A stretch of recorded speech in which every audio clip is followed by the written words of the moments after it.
those are my priorities. I want people to be proud of the community they live in, and I want them to feel safe. Nice. And I want our property values to increase, jobs to grow. I want us to be a beautiful, thriving community. Yeah, we want to be the beacon on top of the hill. That's that when it. People see us shining bright, they're like, That's right. What's shining over there? I'm like, Viva Vista, ven aquí, ahorita, por favor, fiesta, fiesta, fiesta.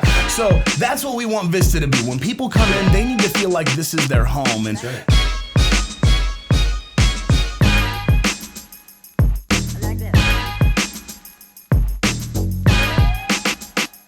hello, everybody, and welcome to another episode of Councilman's Corner with your Councilman, Joe Green. That's right, Joe Green right here. Now, we don't have any council meetings here in July. We're actually dark for the entire month of July, so I have brought an extremely special guest right into studio today. Today, you guys are going to get to hear directly from not only myself, favorite council member, but my mayor, Mr. John Franklin. John, welcome to Councilman's Corner. Thank you for showing up. Yeah, thanks for having me. I'm so happy that you are here. Now, for those of you who don't know a lot about Mayor Franklin has been serving the city of Vista for over 12 years. Actually, you're on your almost 13th year of service right now, I believe. You were elected to, or you're on your 11th year of service. You were elected to the Vista Irrigation District in 2012. Is that correct? That's right. And what made you want to get into water initially? You know, it's good. We were going through a water crisis at the time. And of course, we've been going through a long-term water crisis in California. And, San Diego's in a unique position with water. That was right when we were going through building the Poseidon desal plant. Oh, that's right. So salt water into clean water. That's right. There were major things happening in water. Nice. And, in California politics, water is really, water is gold. It's the essence of life here. And so it was a great opportunity to learn about and just honestly serve our community and give back. Okay. I really did it because I wanted to get involved. I picked Vista when I left Washington, D.C., where I lived for about a decade before I moved here. I'm from Kansas originally. Okay. But I grew up in a small town. I grew up in a town of 40,000 people. Farmers and such. And actually where I grew up in Kansas looks a lot like Vista, except no palm trees. Okay, nice. Yeah, no cornfields. It was suburban Kansas City area.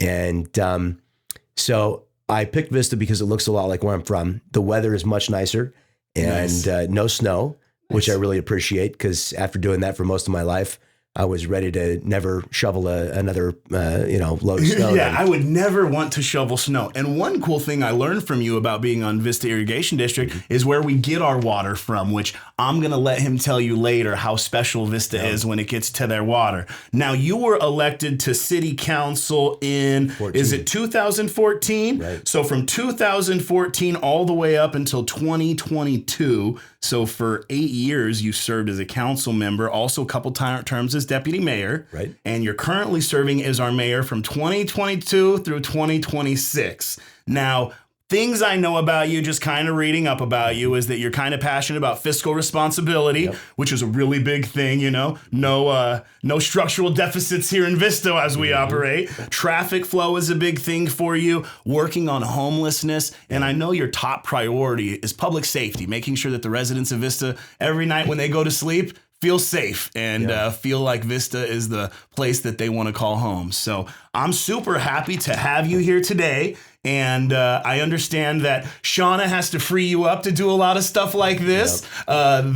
The woman behind the man is Mrs. Shauna Franklin. And I understand you guys have a big day coming up. How many years are you going to be married for? 11 years this year. 11 years. So for those of you who are wondering how to do it, once you make it past like the first 2 to 5 years and you get past the decade mark to the 11-year mark, you're right there. Level 11, Mayor Franklin marriage. And I'll tell you what, being an elected official and maintaining a relationship, it's tough, fans, because I'll tell you what, this guy's schedule is you probably leave at 7 in the morning and get home at 10 o'clock every night. That's about it. Something like that, huh? All right. Well, let's just dig right into it. What I want to know, and you kind of told me a little bit about yourself, is that you did come from a small town. Yeah. I know you did a little tour in Washington, D.C. I know you've had a lot of different occupations, spent some time on public transit, is my understanding. But just tell us a little bit about yourself, man. What's your hometown? What school did you go to? And how did you actually end up in Vista? So I grew up in Leawood, Kansas. Okay. And went to school at Blue Valley North High School. Okay. Met a few BVN graduates here in Southern California. Really? Okay. Yeah. And then I moved into Missouri because Kansas City is kind of divided by the state line. All right. Moved into Missouri, did my first 2 years of school at the University of Missouri, Kansas City. And studied. I thought I was going to become an attorney. I never did. But I was a political science major. Okay. Which was mostly a useless degree to have, but I've been able to put it to work a little bit. I'm telling you, you did good with it. But no, I worked at the state legislature as an intern in Jefferson City, Missouri. Okay. And, did you work for like an elected official at that? You know, I started out as a student representative of the Associated Students. Okay. So I represented the student body and went to Jefferson City and advocated for policies that the students had voted to support in the student government. Wow. So you've been an advocate for policies and, just getting things done in your community since you were young. Was that in high school or college that you were? That was in college. Okay. Yeah. So ASB in college, representing the community for what it is the college students wanted. What was something cool you did at the legislature up there while you were in college? Well, yeah. Did you get taxes lowered on like six packs or anything? No. I was given an issue to work on, which was to allow 18-year-olds to serve on capital juries. Oh wow! And to this day, you have to be 21 years old to serve on a capital jury, which is a jury to sentence someone to death. Okay. And so I had just turned 21, and that amazing leap in wisdom that you have between 18 and 21, and you realize wow, I really didn't know anything. Exactly. So I'm not sure I was the best salesman for that policy. Yeah.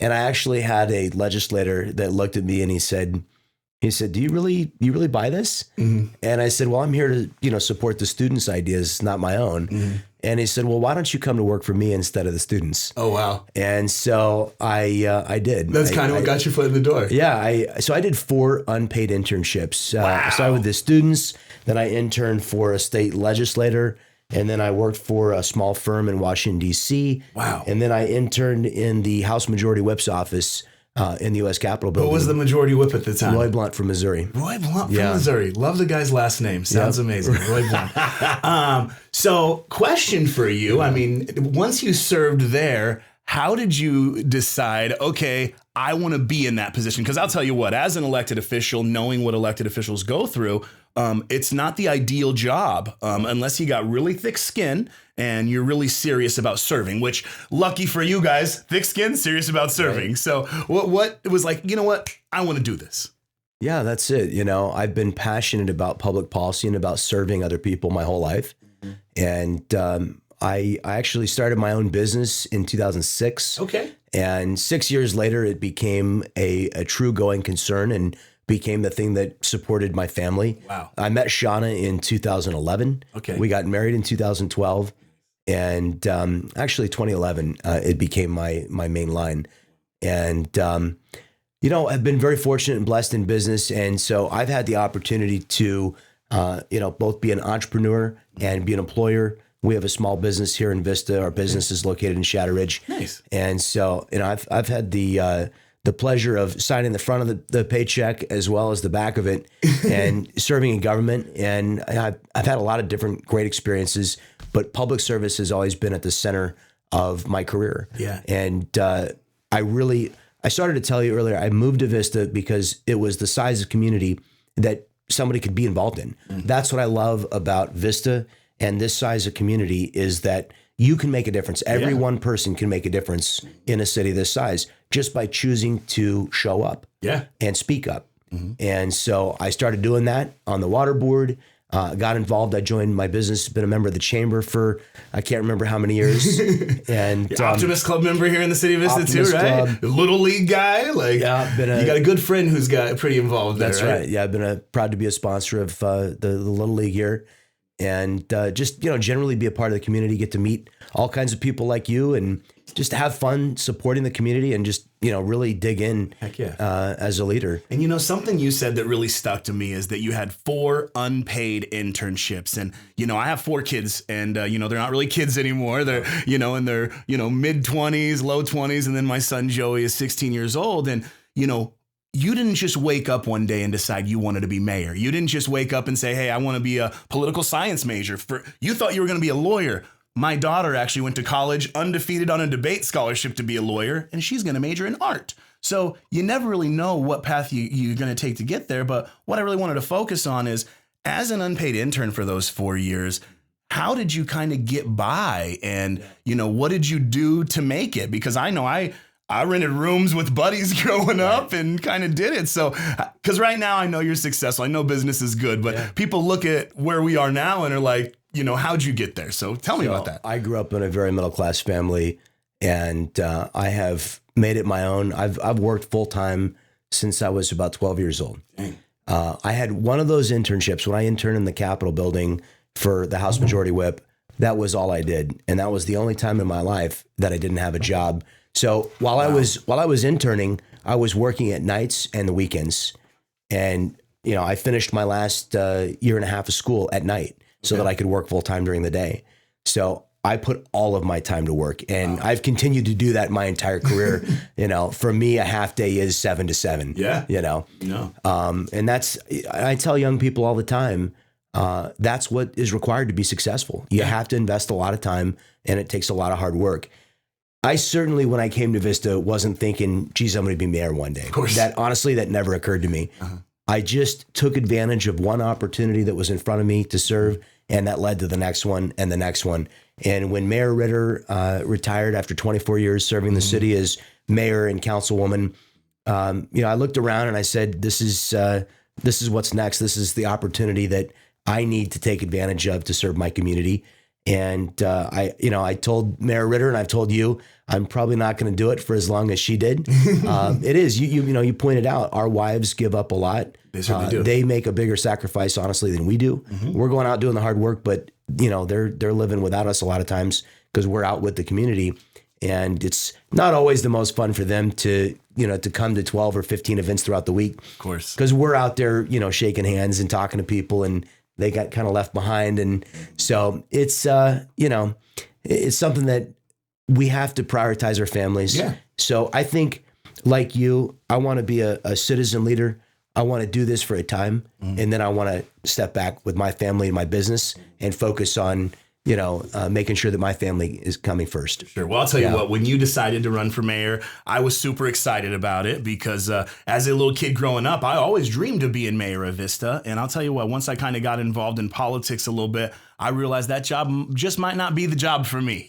I want to be a guy who gets to work around Vista, support Vista, and do all I can for Vista. And maybe as a councilman, maybe just be as a businessman, maybe as a private citizen. But having you as my mayor, I really feel confident in knowing that I have a guy who cares about Vista, who knows public policy, who knows the Constitution of the United States back and forth, and is really putting Vista ahead of himself. And that's really what we have to do as elected officials. For instance, I put a stop sign in right next to my bedroom window with a red flashing light, okay? Unfortunately, one of my neighbor's husbands was hit by a car at that intersection. So we had to do something to mitigate traffic. A flashing light in your bedroom window isn't what's best for you, John. And that's a small example, but that definitely hit home for me. So you do what you do. Well, I kind of wanted to ask you too, how do everybody in Kansas, the Cornhusker family, right? Isn't that where, or the Nebraska's the Cornhusker, right. The Jayhawks in Kansas, right? That's right. How are they feeling about our boy becoming the mayor of Vista? So my family pretty much left Kansas. My sister went to school in Indiana, married a guy there. Mom followed a few years later to be with grandkids. Okay. And so my family in Indiana now, no, they're excited for me, and my mother obviously is proud that I've become mayor of my city. My boy's the mayor. Yeah, that's she might say that once or twice. Have you got to bring her out and like tour the city as the mayor and been like, hey, because I know you've served for a long time, but it's different when you walk around and you're the mayor, man. Like it's a big deal. Yeah, she was out last year. Okay, so, no, good. she hasn't been out since I've been mayor, but only been mayor for 6 months, so maybe we'll get her out. You this ever year. get out here and you know me, man, biggest cheerleader Vista right here, and I'm like, that's my mayor. So I always tell everybody, I'm the mayor, but you're the cheerleader for the city. That's what I like to hear, baby. Nobody matches your energy and enthusiasm. I love it, John. Well, hey, one other thing, and actually I got a few questions here I want to get to. I could talk to you all day. But over the last 12 years of service as an elected official, is there something that just makes you beam with pride, something that stands out that you've been able to do in Vista that you want to be able to tell your kids and their kids about? So you and I have both been a part for the entire time we've been on council of watching this downtown grow. We're sitting right now at the Film Hub, which is a facility that I believe would not exist because Jim and his family wouldn't have invested the dollars and capital into this building to renovate it and build a great, thriving small business incubator. Certainly. If the money hadn't first been invested to raise property values on Paseo Santa Fe. All the work that we've done there is really a treasure. And you and I can't claim that we came up with the idea, but our leadership for the last 6-8 years has made it possible to continue because there were multiple phases of that project that we've been a part of. So you and I were on council and got to reveal the first and the second arch and the roundabouts. And not everybody loves the roundabouts, but they serve a purpose, which was we slowed traffic from 45 miles an hour down to 25 miles an hour so that you could actually see what you were driving past. Yeah. Santa Fe used to be a thriving commercial corridor in Vista, and it was where you went to shop. Unfortunately, as the city got bigger and retail evolved, some of those business opportunities moved to strip malls. And then, of course, ultimately Amazon and the internet revolution took a lot of that retail away. So, but now what we're seeing is great small businesses like, what is it, 508 Tavern. I mean, the food there is amazing. Heck yeah. We're seeing some small family businesses, opportunities for entrepreneurs to build things that create an awesome culture here in Vista. So I'm proud of that. I'm proud of the fact that, I did campaign on a platform of ending deficit spending in Vista. And our city, our friends in one of our neighboring cities that's always done very well financially are dealing with some deficits right now. Yeah. We are dealing with surpluses. We have managed our fiscal house. And, I don't know if I ever told you this story, but one year, Patrick Johnson, who was the city manager, came to me at the end of the year. We had, I don't remember what it was, maybe we had about $3.5 million of dollars left over. And every council member had a priority that they wanted to fund with that surplus money. And I looked at this list that he had suggested, and I said, which of my priorities is included in here? And he said, you see this line item here where we're going to add to our savings? He said, that's your item. And I looked at him and I said, that's what leadership it really feels like. It's not something shiny that I can wrap up with a bow and say, let's go cut the ribbon on our new, emergency reserve fund. But the fact that because we had to have a reduction in force, we didn't lay off, but we reduced our staffing numbers. We went to our employees in 2007, 2008, and we asked them to take an across-the-board 5% pay cut. We mothballed one of our 4 ambulances. We went from 4 down to 3. Now, with your leadership in mind, we're up to 6 ambulances. But that also means that we have an even greater cost burden to support so that in a future downturn, we potentially, could have an even greater percentage reduction in force. So I wanted to make sure that we had sufficient backstop that in a future downturn, we don't have to reduce forces. We don't have to shutter Parks and Recs programs like we did in the last recession. Don't have to mothball ambulances. Don't have to do pay cuts. And I wanted to make sure that the fiscal leadership of our city was something that we were really proud of. It's not sexy. Nobody's going to write a news article about it and applaud us for it. But when we don't provide that kind of leadership, the end result is a recession always comes because they're cyclical. And when it does, there's negative consequences. And, probably nobody's ever going to write a story praising us about our great leadership leading up to that. And it'll probably never be recognized that we didn't have those events happen because of our planning. But you and I all know. So it's... To me, the things that I'm most proud of are maybe the things that are beneath the surface. I'm very proud to have led in a growing community where we've added 20,000 people in the last 20 years. I'm proud to have continued to advocate for adding more deputy sheriffs, for adding, how many have we've added? We added 15 prior to the 12 that we just added. So we're up to, 27 firefighters we've added in the last 20 years. So, and you and I we're part of adding the last 12. And we've added a few before those. Yeah. So we've grown the public safety contingent that serves our citizens so that we can continue to maintain response times that are low, so that the morale of our firefighters and deputy sheriffs is high, to make sure that we're getting the job done. Because as you said, public safety is, if you look at you look at the pie chart of how we spend our city's money. We spend the majority of our money on public safety. That's right. So you want to make sure that's good. We spend a third of it on the fire service, and we spend another third of it on our contract with the deputy sheriffs who provide our policing. And as a mayor, this is something people don't know. As a mayor and as a council member, what percentage of the budget is spent on your salary, Mr. Mayor? Are you up to $18 per hour now as a mayor? Right. Awesome. That's right. Now, and that's the thing is we don't do this because we want to make a lot of money. We do this because we want to serve. And, as a Vistan, thank you. Okay. Yeah, thanks for working hard on downtown. And thanks for making sure that we had the money so that our employees don't have to worry about their jobs. And there's going to be no articles written about that. But the truth is that when my public works guys and when my firefighters go to bed every night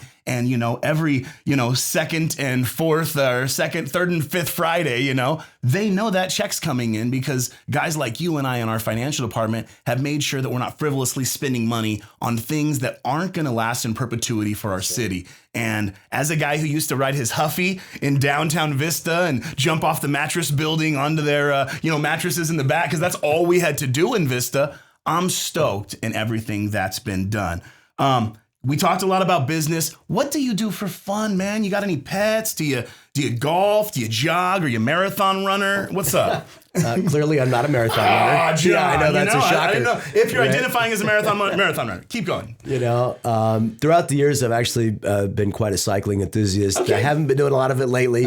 I'm a woodworker. I enjoy doing some tinkering in the garage. Okay. Yeah, I'm a tool guy. I like working on the house and fixing it up. So you like to build things with your hands, like to see what you make. Absolutely, yeah. A lot of what we do in our careers is very cerebral and it's on a computer. Yes. And so to have the opportunity to do something with your hands and make something or improve something is very satisfying for me. Yeah. And Shauna and I, we have 3 little kitties. Oh, you're a cat guy. My wife introduced me to cats. Do you ever just sit in your couch and pet your cat and rule the world? No comment. Okay. That's good. Like to know it. So you're a cat guy. So all my kids moved out and I bought dogs and I had never had dogs before. And dogs run to me. They even happy pee when Pancake. Charlie, Pancake, Winston, and Rosemary. Yeah. All 4. Hey, puppies. Winston and Rosemary. Well, they're COVID dogs, which they need a little help, Right. But I'll tell you what, having that additional love, because like you say, keeping everybody happy doing what we do is rough. And having animals is really a really good outlet for me from an emotional standpoint. All right. Now, what's something you want to accomplish before you leave office in Vista here? Big thing. So I ran for mayor and, you and I have talked a lot about what your future plans are. And, we talked about already on this podcast, the toll that it takes serving. I continued my service and decided to run for mayor because over the last 5 years, I've watched the homeless problem just explode. Yeah.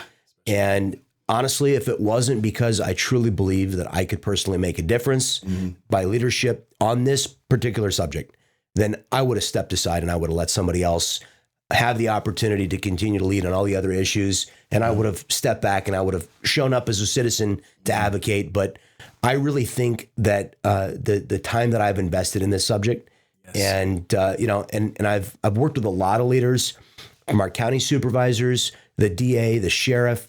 I've met with so many of our service providers, and I've really dug in on this subject and tried to become an expert on it, and decided that what I can do right now, of course, I'm focused on all of the other issues too, but this is the one that consumes about half my time. This is the one that when I think about, spending time to research, learn, to talk to other leaders, bring ideas together and collaborate, this is the one that really drives me right now, because our policies in the state of California have created an explosion of homeless persons. And, I think I was the first council member to ask to go on a walk along instead of a ride along. I wanted to go into the encampments and meet people. This is about 5 or 6 years ago. That was prior to us even designating it as a biological overlay. That's right. And there was a lot of activity in that area over there of Hacienda, I remember. Right and behind, I followed after you did that. You told me, I said, yeah, I want to do that. That sounds cool. So behind Costco, there are 24 acres of land that are supposed to be pristine wilderness set aside.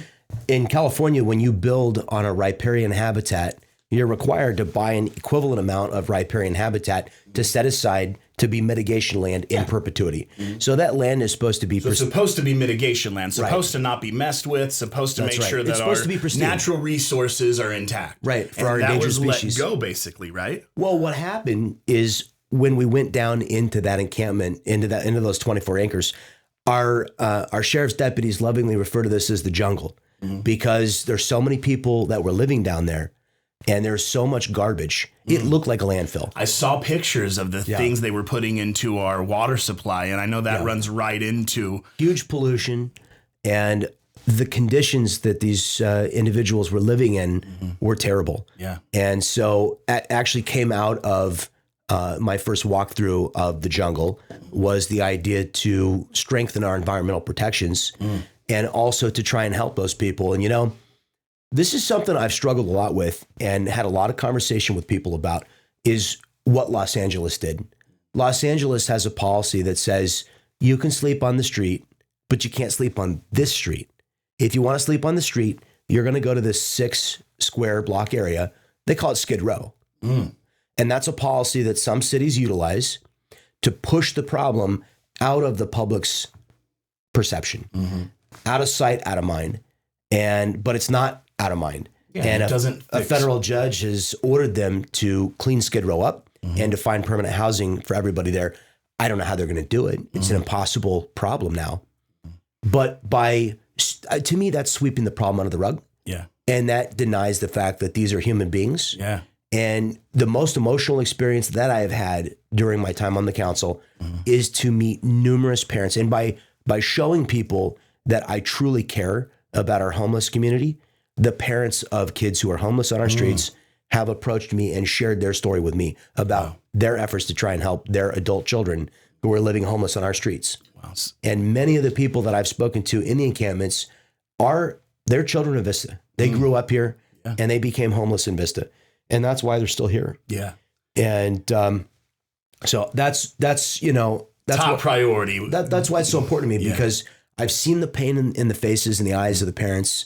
And I know that they need you and I and all of our leaders to stand up to try and help their kids. Yeah. And I know, and I don't, we shouldn't be ashamed about the fact that our families want to go to the grocery store and they want a clean, safe experience. Yeah. And my campaign slogan remains a cleaner, safer Vista. Yeah. Those are my priorities. I want people to be proud of the community they live in, and I want them to feel safe. Nice. And I want our property values to increase, jobs to grow. I want us to be a beautiful, thriving community. Yeah, we want to be the beacon on top of the hill. That's that when people see us shining bright, they're like, what's shining over there? I'm like, Viva Vista, ven aquí, ahorita, por favor, fiesta, fiesta, fiesta. So that's what we want Vista to be. When people come in, they need to feel like this is their home. And that's why I serve, is because I love Vista. You've heard me say it's like my little sister, and I'm one of a lot of kids, so I take care of my little sisters.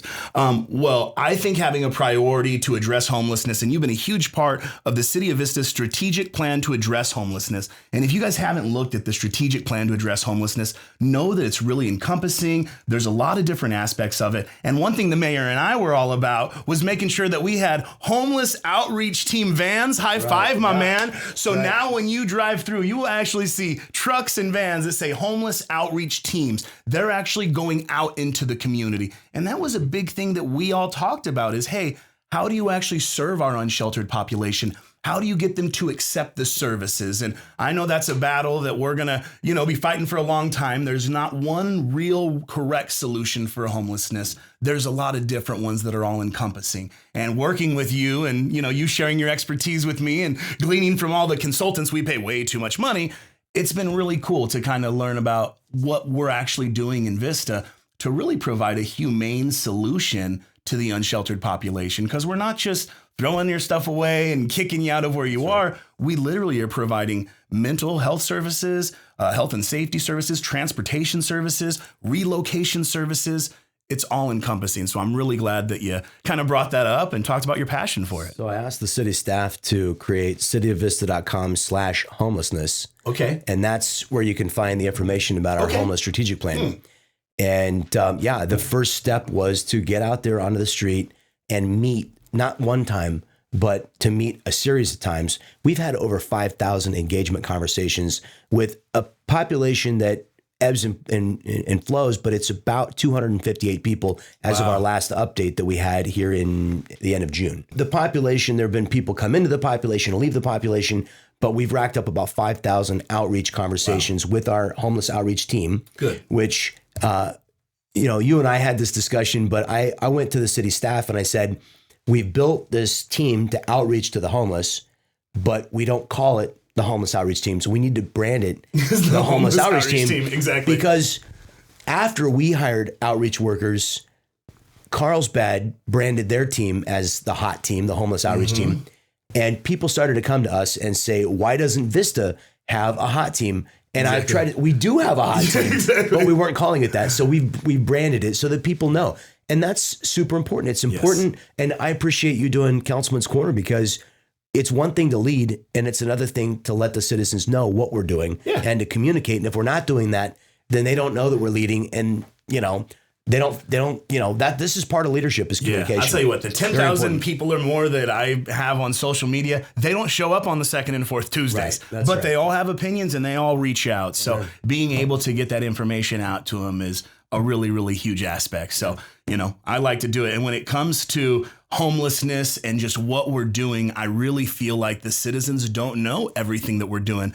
One thing that you didn't toot your own horn on, which I'm going to go ahead and toot for you, you should be extremely proud of, is the CSU, Exodus Recovery Center, the Crisis Stabilization Unit. We were the first one in the county of San Diego, and you also had the county supervisors attach an additional sheriff's deputy to our city. But we were having a problem with what they call wall times, when our sheriff's deputies would have to take 5150s, mental health patients, or people with mental health trauma to a hospital. They were actually having to wait there for hours on end before they could get back on the street serving our community. So you and Jim Desmond worked together super hard, and even our mayor was initially back in the day opposed to it, and we had to kind of work together to make it happen, to bring this CSU into fruition. And the fact that our sheriff's deputies and also any resident that's facing a crisis within the city can go right to the CSU and they will hold for 48 hours, make sure you have the resources, the help, and the trained professionals you need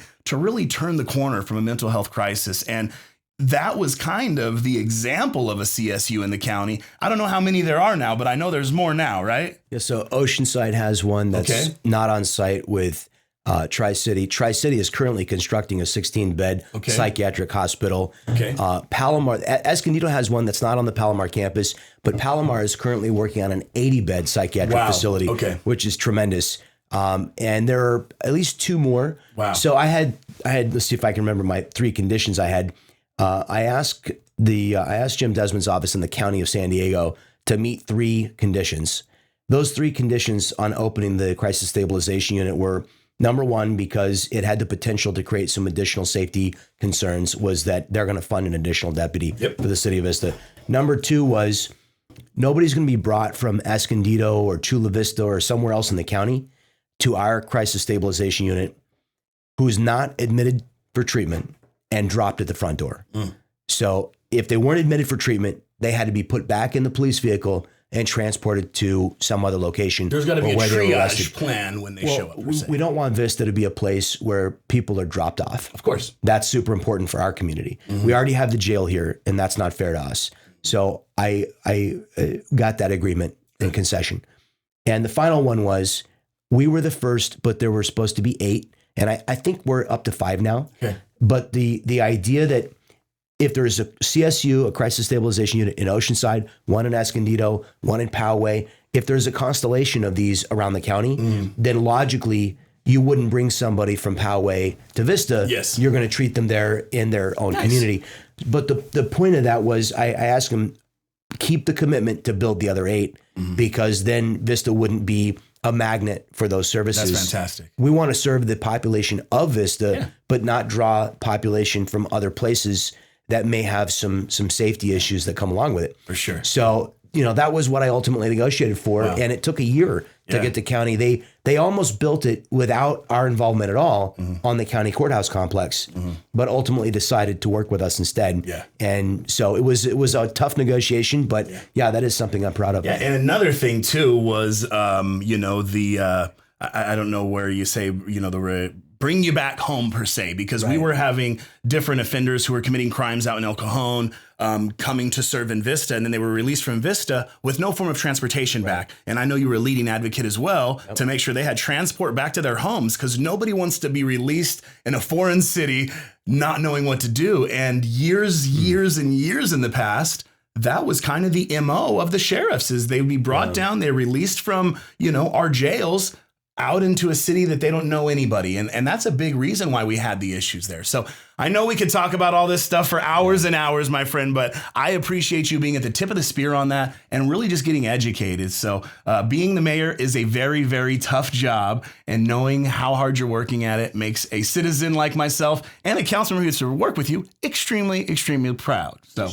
Two more questions for you, and actually these are going to be easy ones for you. So the first question is actually, who is your favorite elected official in the city of Vista that you ever served with in your entire life? Literally Joe Green.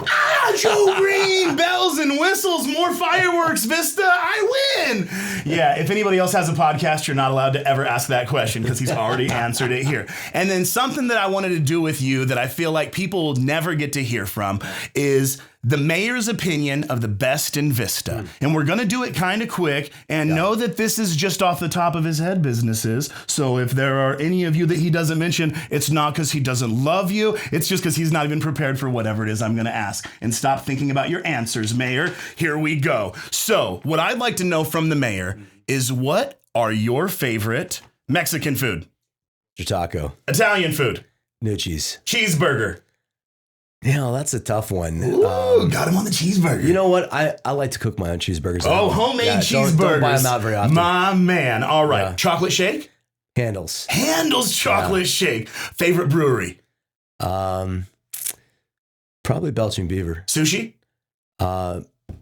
Let's see. It's now called June Mai. They changed the name from Taboo to June Mai. Okay, look at that. I thought you were going to go Miko, but that's in my district. Oh, Miko's Taboo great sushi's too, good too. I did used to go over to Shadow Ridge to frequent that sushi place, so it is good stuff. Favorite cannabis store?